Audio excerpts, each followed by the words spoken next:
Hey, Scripture, we're here with another video. This is my episode 7 to 9 review of Andor, and I really struggle with the show, and right off the bat, it's just like, we have news reporters, and they're reporting, and people around the galaxy are watching what's going on in Gorman on their TVs, and everything just looks like Earth. It's just, and there's checkpoints, and yay.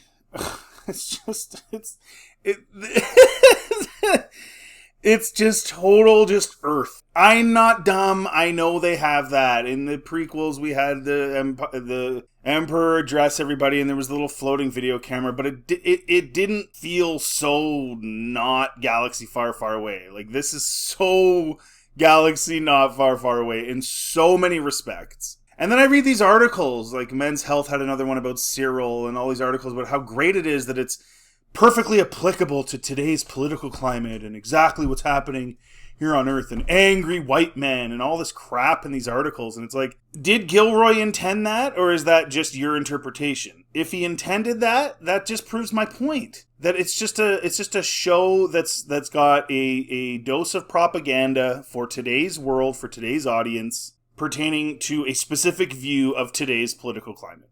That's essentially what it comes down to. Whether you want to talk about what's going on in the Middle East and its connection to this, which I've seen articles about, or whether you want to talk about what's going on domestically in the United States, and I've seen articles about that, and how great it is that it's just like what's happening in our world today. And it's not even just that it's like it looks like Earth. We have news reporters in a square reporting on a bombing. It's just so corny. Anyway, and so Luthen's big job for Andor is to assassinate Dedra. It's like, you know, and Andor, honestly, Andor's the only sane person in this show. Like, he's like, why we're fighting a war here. I'm not worrying about one single Imperial officer who's not even high up in the ranks. Like, it's not like we're talking about assassinating like a number 5. Like, she's way down the list. So it's like, I don't know, and it just feels like it's just a way to connect the characters, even though it's really kind of dumb. Like, why would you go out of your way to kill this rando? At the end of the day, if she wasn't the one on Gorman, it would be somebody else. She's a low-ranking officer. It just feels cheap and thrown together to me. And, like, Dedra's the other person who's, like, has half of a brain. I've been saying this whole time and saying on Twitter, and all these Andor people are, like, freaking out because I say how stupid it is.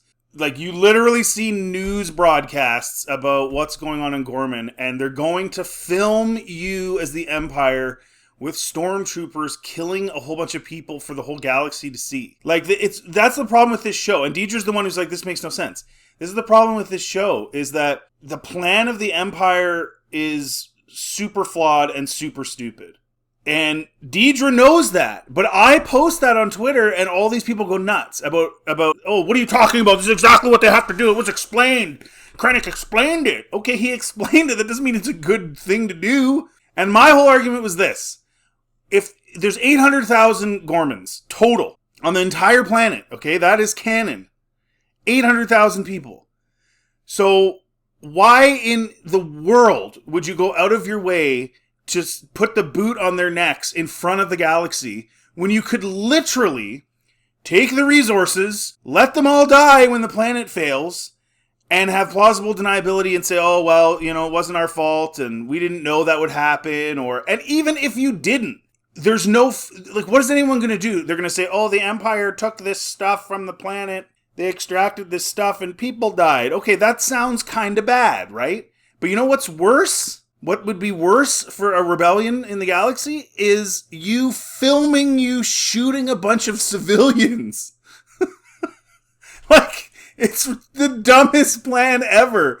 They're going to die anyway, right? So your decision is, well, they're going to die, so I'm going to shoot them on TV. Like, are you an idiot? And anyway, but everyone's defending this action by the Empire, all the fans of the show. Like, they explained it. Yeah, and? People explain stupid crap all the time. And even Dedra, so Dedra's talking to the, you know, whatever, the guy above her, and he's telling her the way it's going to be and blah, blah, blah, blah, blah. And she's like, well, you realize that they're armed now. Because, of course, they let them steal weapons from a truck that was going into the armory. Like, they built an entire armory for one, like, day of killing people. Like, it's just, anyways, it's so silly. It's so completely pointless. All of it is pointless. And she's like, well, they have weapons now. And he's like, we're counting on it. And she's like, what? Like, she's the only officer with half a brain. She can see that all this is going to do is just escalate things further.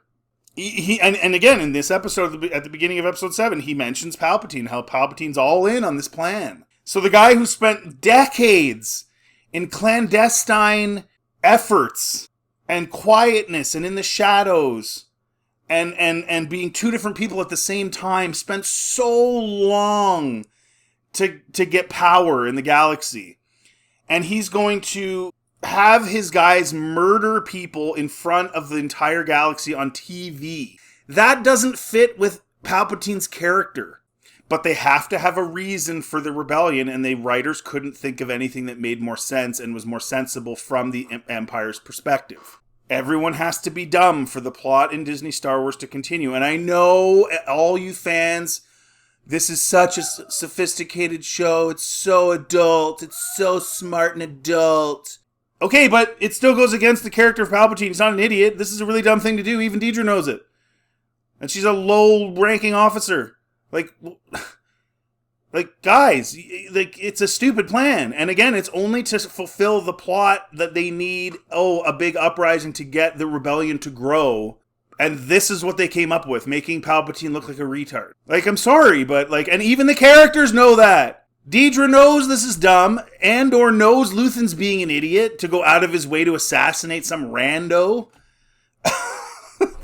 That would just get replaced anyway, or it's not that sophisticated, guys. I'm sorry, and I know, it's gonna make people mad, and Script Troopers, he doesn't know he's stupid. Whatever.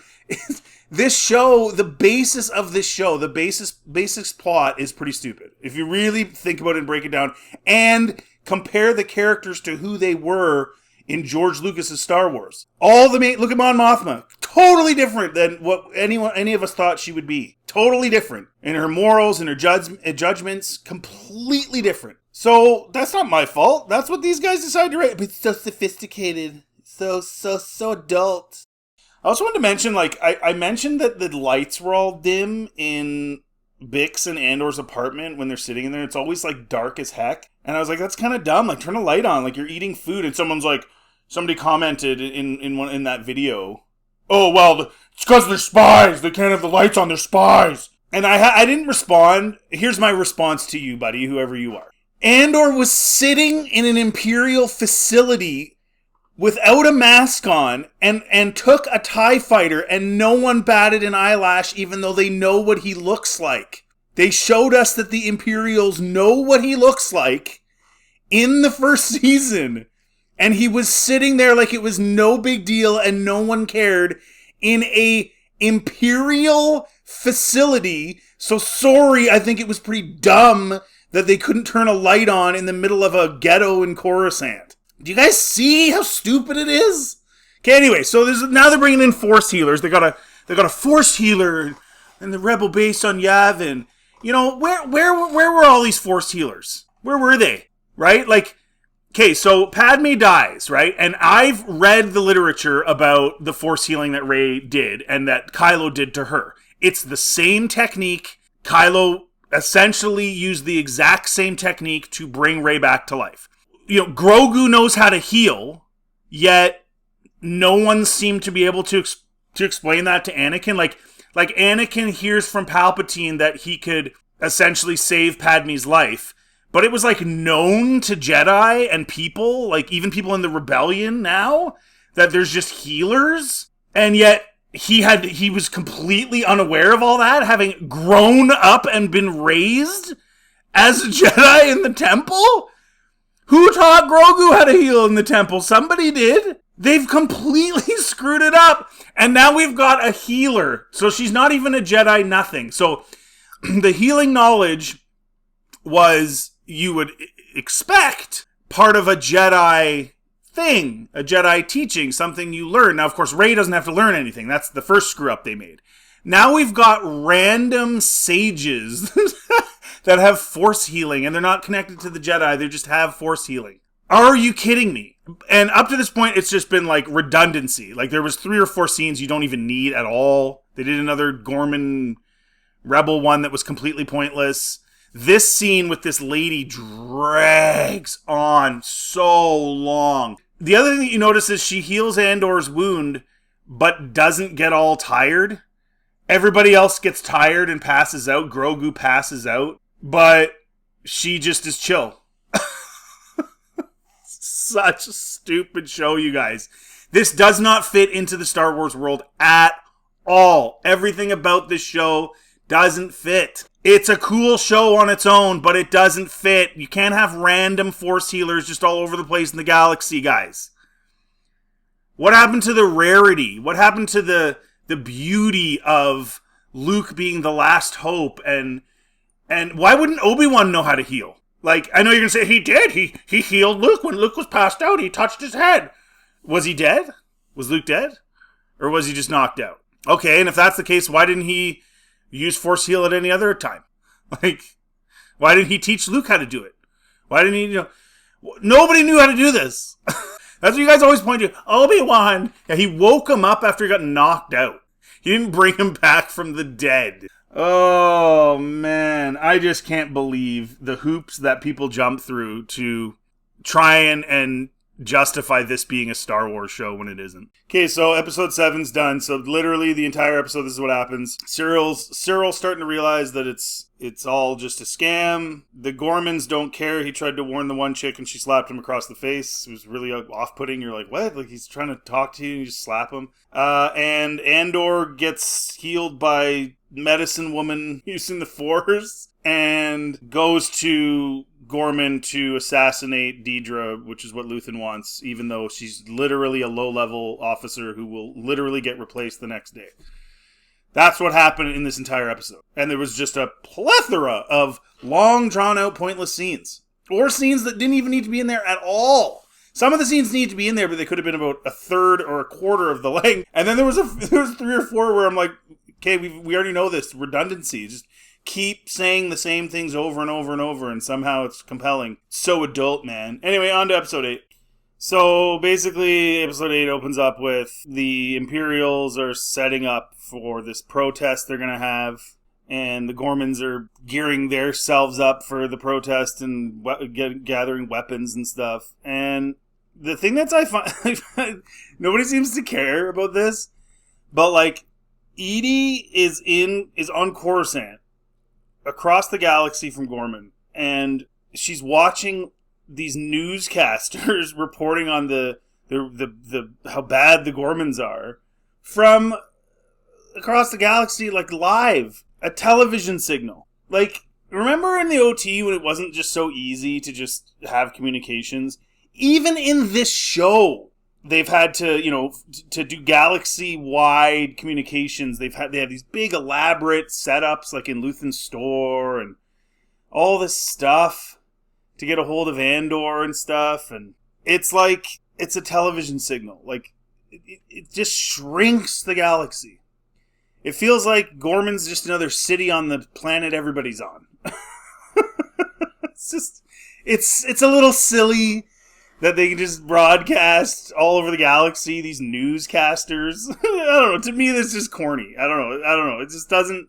Again, it doesn't fit with Star Wars. It fits with modern day, but it doesn't fit with Star Wars. The other thing that's kind of funny about that, too, is all of the television screens are, like, old picture tube, and they're small. They're really tiny. Like, Edie's screen is super duper small. But then at the same time, in this show, they have iPads and flat screens, like they had in Skeleton Crew as well. So it's like, on the one hand, they have flat screen technology. On the other hand, they're still using old, crappy picture tube TVs. With even with the curved screens. It's just, pick a lane. Stay in the lane. So basically, the Imperials are setting them up. It's a trap. The head of the Gorman rebels is telling them it's a trap. Telling his daughter, who's one of the leaders. Andor's telling Wilmon it's a trap. And the thing that's really weird is he's the leader, and they're all just ignoring him. They're just so desperate to protest.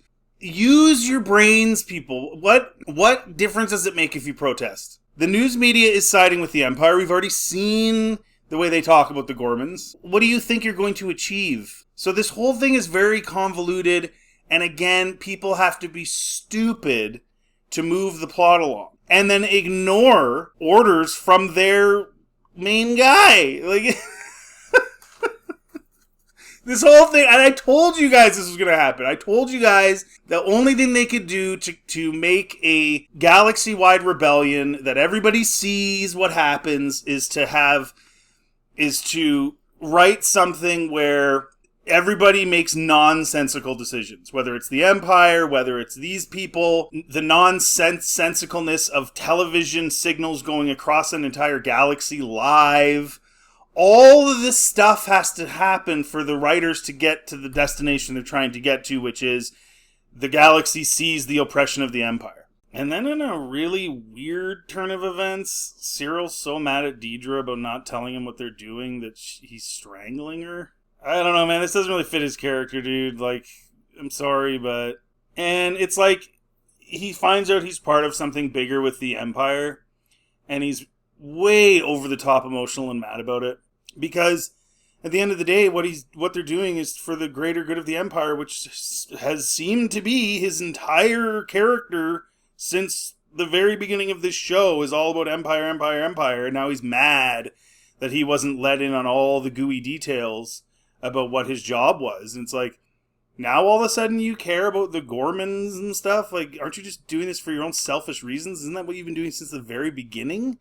Is trying to get into the Empire and be an Imperial and be an officer? Like, remember the episode a few episodes ago where he was just so tickled that he was told he was doing a good job by Deidre's boss? And now all of a sudden he's mad, even though this is all going to work out really well for him? It just doesn't fit his character. And then to get violent with her like this doesn't fit his character at all. It's just another shock thing that Gilroy puts in this show because it's an adult show, man. It's so adult to have some guy strangle a woman. Let's make it Cyril, even though it doesn't even fit with his character at all. If anything, he's usually totally afraid of her. The other thing about this is very strange to me as well, is that Deidre just is okay with what he just did.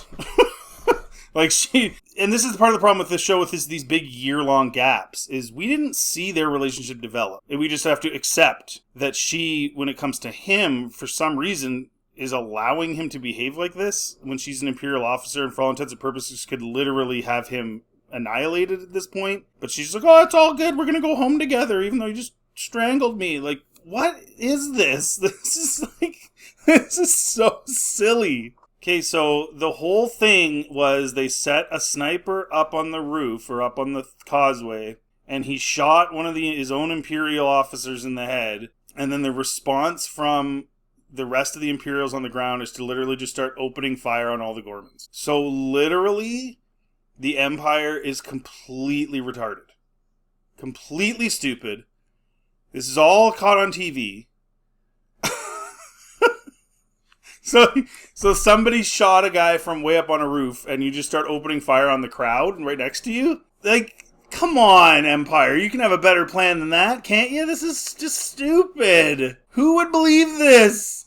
And then the show had to have Andor and Wilmon split up for whatever plot purposes they need that to happen for. So Wilmon has another girlfriend.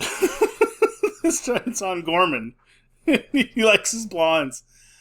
Oh, man. Like, if you guys don't see that as such a cheap way to make a reason for him to stay, just because he didn't want to leave his new girlfriend, that we really saw very little of her and him to, like, make it into a big deal anyway. Like, this is not sophisticated at all, guys. Like, this is, like, whatever needs to happen, even if it's flimsy, to make the plot progress is what's happening. It's that simple. You know, Deidre's having a panic attack. I thought for sure that was going to be Vader force choking her. And even though I didn't think it really fit well, at this point, with the way this show goes, I actually would have preferred that. Even though it's just another cheap cameo of Vader. But here's the thing. This whole premise, I've been over it. It's pretty flimsy. They did an okay job of bringing in the emotion and stuff. And Cyril and Andor have a big fight, which was well, you know, some of the action stuff is very well done in this show. There's no question about that. That was a really good scene. The droids, the security droids, are really good in this. Just kind of doing what they do, right? Flinging people and stuff. And they, as I said in my last video, they have changed how Andor came across this droid and was able to reprogram it.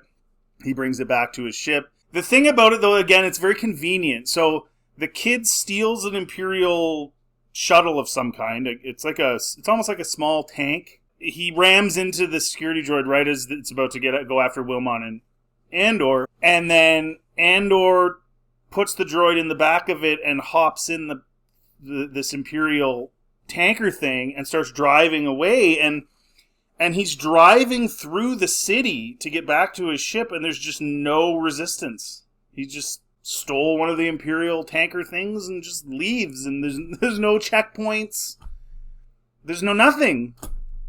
Maybe there will. Maybe at the beginning of episode 9, we'll see him try to get out of the city, because this is a totally walled off city. So if he's just able to just leave with this droid, which is I think what's going to happen, because he has the droid in the next episode. We've seen the trailers where he smacks an Imperial officer. So why would it be so important to stage this thing as an excuse to kill everybody, but then allow people to just leave the city? And there's like no Imperials, like there's no stormtroopers running around. Like when they zoomed out on the city and you could see Andor's tanker thing moving, I fully expected at the very least you would see stormtroopers running around and Imperial officers running around, something. There's just nothing. Everybody was just in the town square.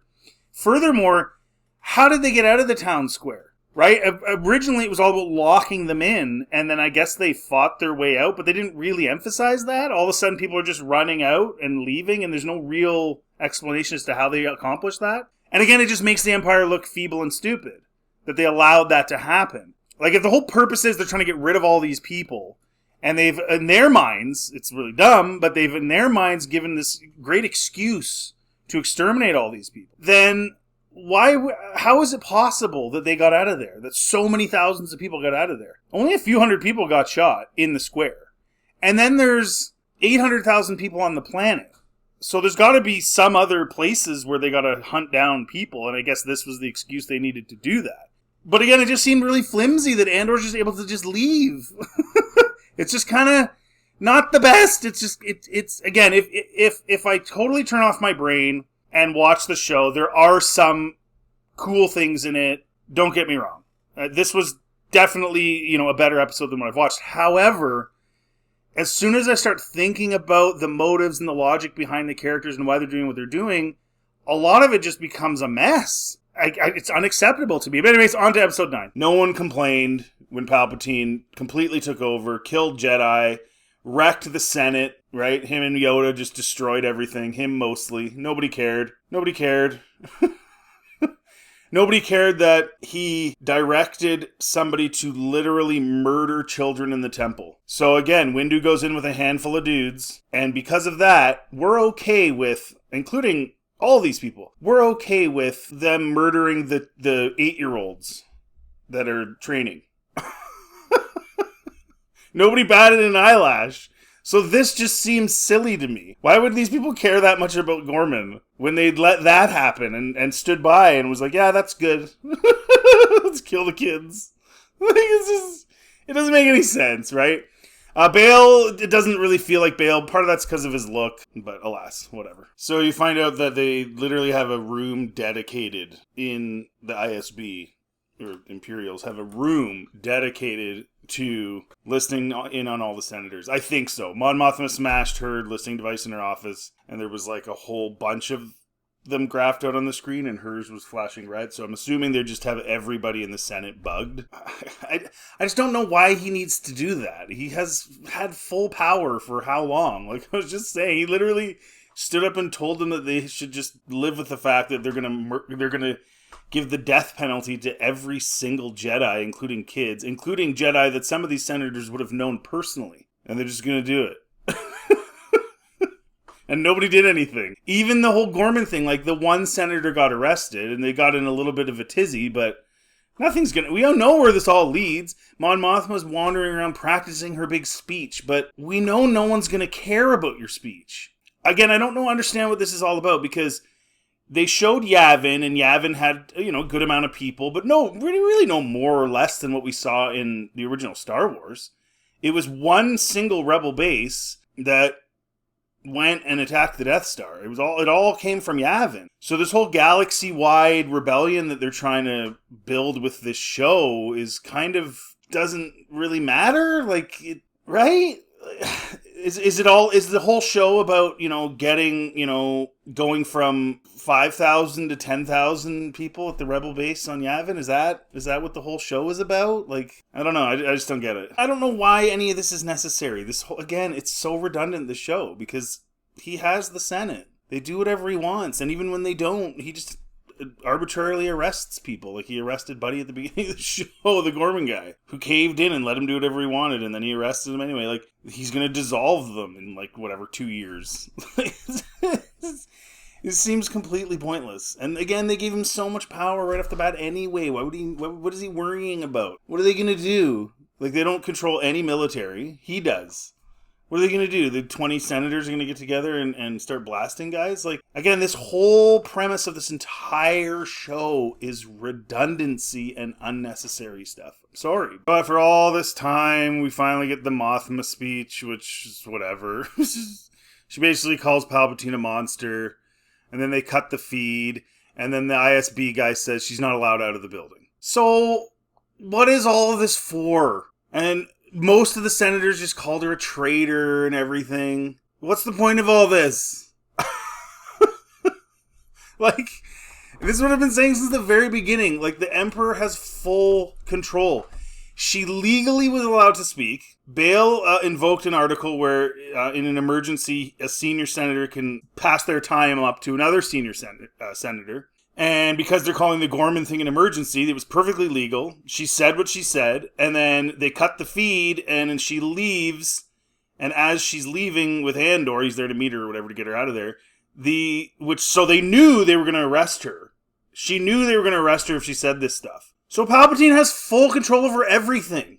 This whole Gorman propaganda that he somehow needed? For what? For what? Just go in there and kill everybody. What's anyone going to do? What's anyone going to do? They're doing nothing. And we know where this all leads anyway. This leads to Death Star. This leads to Mon being on Yavin 4.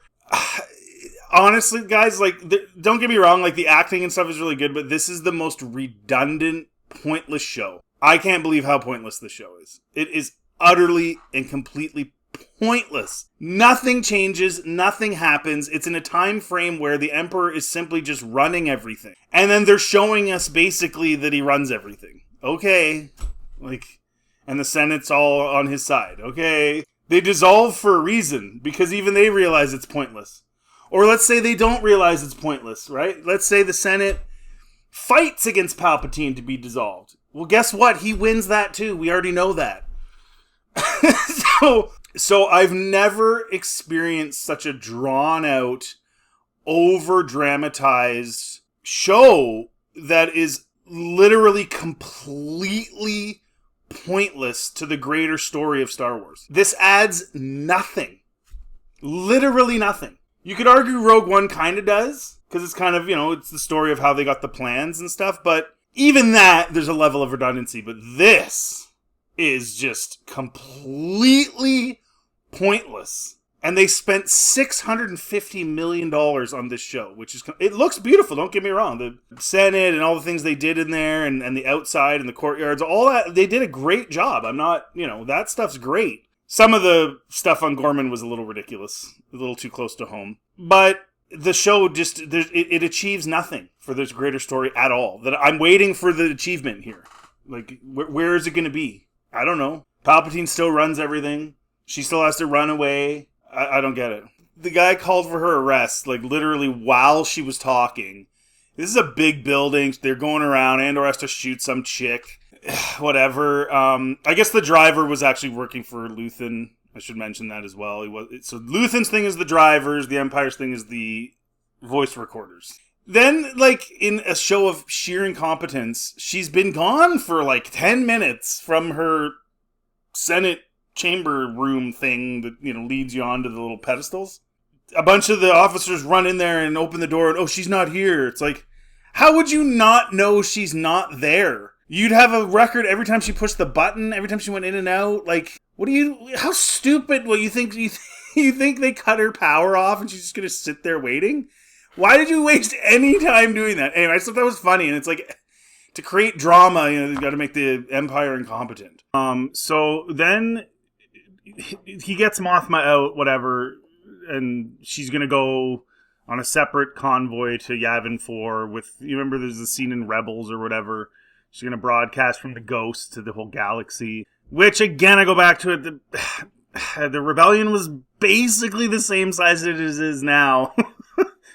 When you get to New Hope, and they literally took out the Death Star from one single base on Yavin. So a lot of this is just super redundant. But, yeah, and Andor saves her or whatever, and they get out a little too easy. Like, I don't know, the Empire's a little bit, they're stupid. But anyways, then it goes to, they go back to Yavin, and Andor's telling Bix how he's going to stop now, and he's going to stay with her. And then she leaves, and she leaves him this message, and telling him the reason is because he has to continue in the rebellion, and when it's over, she'll come find him. She can't be in the way of his destiny, I guess, in the rebellion. You know what? I knew they had to deal with Bix because obviously she's not in Rogue One. This was cool, actually. This part was cool. It was a gut-wrenching scene. It was well done. Again, well acted.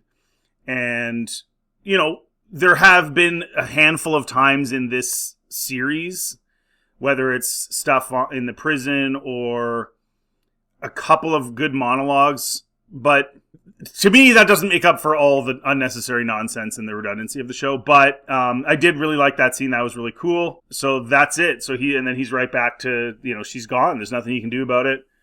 And it was a good way. It was a good way of removing her from the story. But again, you go back to the whole thing, and it's like, yeah, it was a touching scene and all that, and their arc was interesting to some degree. But it's like, ultimately, it's totally redundant. Like, we knew she had to be gotten rid of at some point, right? Jana is the next chick in his life. So the whole show is like that for me. And people say, well, so was the prequels. Yeah, but that's the most iconic villain of all time. So people want to see that story. You know what I mean? So basically, that's it. Or they activate the security droid and K2SO or whatever, and that's it. We're moving on to sort of a Yavin 4 centered plot line, it looks like, in the last three. It's hard for me to find this show compelling just based on the superficials. The story just doesn't mean a whole lot in the grand scheme of Star Wars. It really doesn't. I can't just like the show based on the superficials, like the long, drawn-out monologues that are attempting to sound smart, or the acting, or some of the sets and stuff. Everything is just sort of blah, story-wise. It's a microcosm of modern streaming and television, and, you know, there's just a lot of just blah. That doesn't mean there's not certain things about it that are not interesting, but it's a lot of blah. Blah, blah, blah, blah, blah. And drawn out blah. And plotline blah. That just doesn't work for me, not with Star Wars. Star Wars has been pushed so low now that we're talking about Mon Mothma. like if you think about it, like, what has Mon Mothma done that matters for anything? Honestly, what has she done that actually matters? Does that make sense? They haven't really done anything. And she didn't do anything. All she did was make people mad and make everybody hate her. Okay, like, whoop-de-doo. Like, I don't know. I don't find that all that compelling. The individual relationships, for the most part, were dumb in this set of episodes because we had Wilmon with a new girlfriend, and we have these characters that we have no background on, and we've known for 5 minutes, and they're supposed to be part of these compelling scenes. It just didn't really work. And then we get an interesting, connection between Andor and Mon Mothma, and then it ends immediately. They have almost no discussions whatsoever, no scenes together. You know, which kind of sucks because they have to follow the Rebels thing that Dave did. And, you know, fine, whatever. Hopefully there's going to be something in the next episode block that makes it more interesting. But again, we know exactly where this is going. So I just don't know how they're going to make this interesting. Now the whole Gorman thing's done and all that buildup is over with, and Mon's gone now. Bix is gone. What are you going to do in the last 3 episodes that's going to be compelling? Because we know literally, apparently the last episode ends like literally right as Rogue One's beginning. So it's going to do a couple odd jobs. And Luthen's probably going to die, I guess. Luthen dies. I don't know. Maybe we'll see Palpatine. I have the sneaking suspicion they're going to throw Palpatine in there. I could be wrong, but I do get the sneaking suspicion that he's in this. But again, it's just very redundant. It's an unnecessary storyline that doesn't really add anything to the greater story whatsoever. Doesn't really change anything. And even when you say, oh, but the prequels, even without the fact that it's Darth Vader, the prequels also show the effective manipulation of Palpatine, which is an interesting story in and of itself. This is the already well-known ineffective story of Mon Mothma and her failures. And that's about it.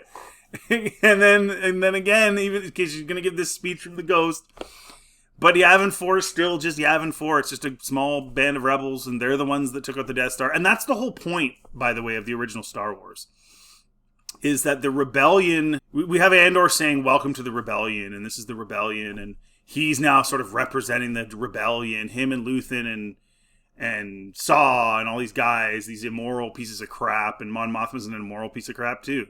I think the reason that's bugged me this whole time is that when I watched the original Star Wars, you got the impression that this was a totally small band of rebels, hadn't been running around doing a whole heck of a lot.